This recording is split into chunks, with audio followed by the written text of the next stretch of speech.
Hello and welcome to the Spirit Guide Daily. This is a timeless general reading for the collective. When we're in a collective, we share energy. This message will find you when you are meant to see it. We're using the Star Tarot to get 3 predictive cards to tell you what the energy is like today, what you need to be aware of, what you may be challenged by. Hey, before I get started, please don't forget to subscribe. It helps my channel. If you want to book me for a private reading, there's a link to my website in the description box down below. And if you hit that thumbs up button, it also helps my channel. I have the 8 of Pentacles in reverse with the 6 of Cups in reverse. And then I have the 7 of Swords in the upright. Now remember, one of the meanings of the 7 of Swords is actually strategy.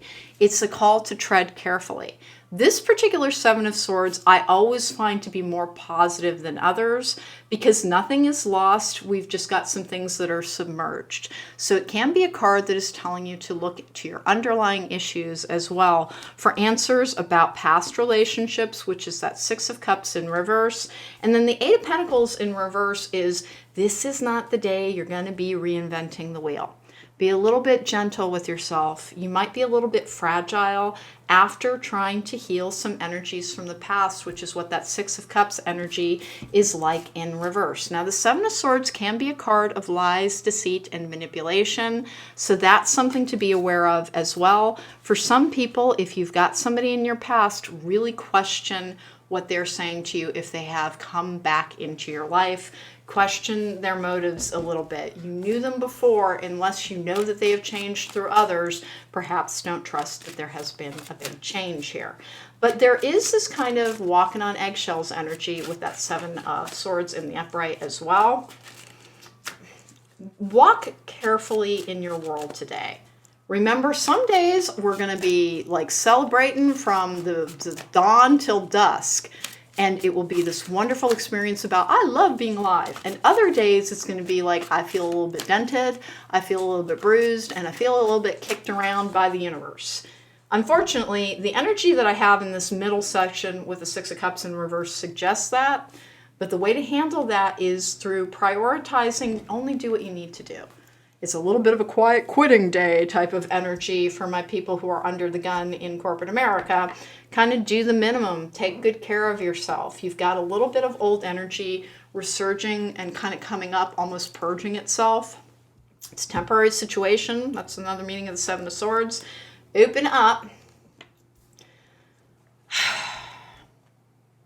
The open up energy, I'm going to take one more on that. Speak your truth. My goodness. Well, it really wants you to know.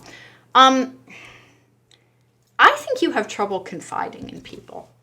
I think that you might be everybody else's shoulder, but like you keep a lot of your stuff, particularly about things that are bothering you from the past, to yourself. That 7 of Swords energy, one of the meanings of it is the lone wolf, someone who stands alone. This is one of the more positive ones. We have this beautiful, magnificent stag. We have the moon, which is one of the markers for intuition and magic in the background. And then the white stag, of course, is a mythical creature in some belief systems. So it's a very positive 7 of Swords. But you really might try and be like a little too singular sometimes. Like you don't really let people in potentially because you've had difficult relationships from the past. You're being asked to be a little bit more open and to speak your truth a little bit more freely. Like it's almost like treat yourself like you matter. Remember, if you listen to everybody else's troubles but you never share your own, that's not trying to be strong. That's like not treating yourself as being worthy of support sometimes. So try to remember, you too matter.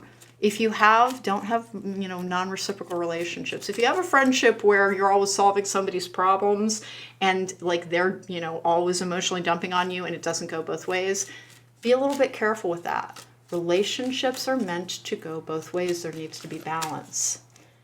A little bit of a call to maybe in a relationship that is, if you've had that dynamic in the past, and a lot of empaths try and kind of earn their worth within relationships by doing acts of service for others, remember you want that good balance. If you have new friendships in your life, if somebody asks you how you are, answer in like more than one sentence. Surrender your need to control the outcome. Just be with life in this present moment. A little bit of that strange, fragile energy around this. Today is not always. It does not bear the weight of all the past, nor everything coming up in the future. It is just today.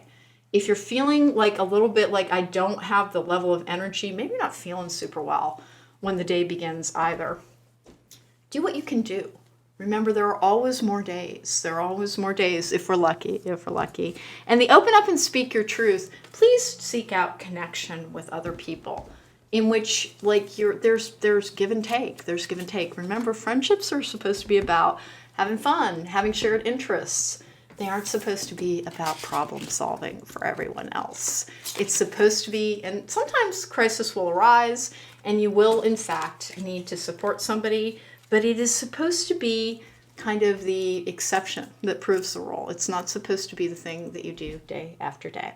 All right, that was your energy for today. Be a little bit gentle with yourself. You've still got some stuff coming up from the past, strategy for the future, but if you're not feeling at your most energetic, honor that, respect your own limitations, and open up to those who carry you. That was the Spirit Guide Daily for today. Hey, remember, if you want to book me for a private reading, there's a link to my website in the description box down below, and that's the only way to book me.